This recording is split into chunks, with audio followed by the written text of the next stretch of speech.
Good morning, dear students. In exam 6 marks diagram is coming, so you will take revision of the diagram, different types of magnets.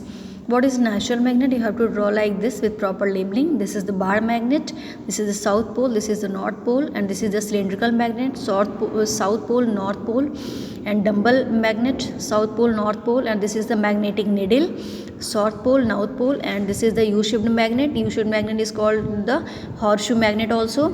So this is the horseshoe magnet. This is the south pole, this is the north pole. Now come to the activity 2. To prove that most of the magnetic strength of the magnet acts near its ends.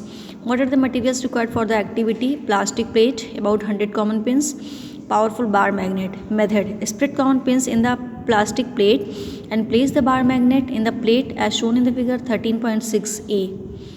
So what you will do, first you will lift the magnet and then you will notice that most of the common pins stick to the ends of the magnet. Furthermore, no common pins stick in the middle of the magnet. Thus the activity clearly proves that most of the strength of a magnet acts near its ends.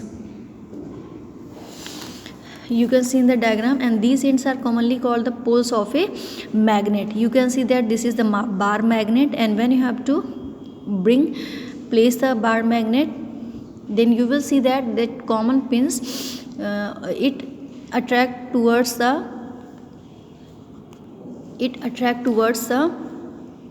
at its near ends. This is the ends, and no common pins attached to the middle.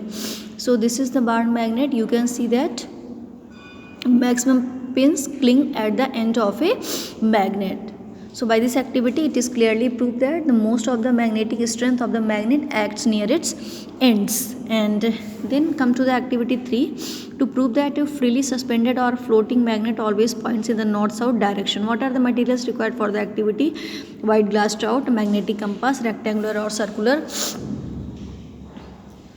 wooden piece, powerful bar magnet, water, piece of chalk. What you will do, mark north, south, east, west direction with the help of a magnetic compass on the table with the chalk. You can see in the diagram east, west, north, south, and then place the glass trout in the marking as shown in the figure 13.7 and fill half of it with water and float the circular or rectangular piece of wood in the water. Place a bar magnet on the floating piece of wood and allow the wood to come to rest. What do you observe? You will observe that one end of the bar magnet is pointing towards the north and other end towards south. What you will do? Now turn the piece of wood through 90 degree and allow the wood to come to rest. What do you observe? You will notice that the magnet again comes to rest in the north-south direction. And what conclusion can you draw from the experiment? From this experiment you can see that a freely floating or suspended magnet always points in the north-south direction. You can see in the diagram. So this is the activities, and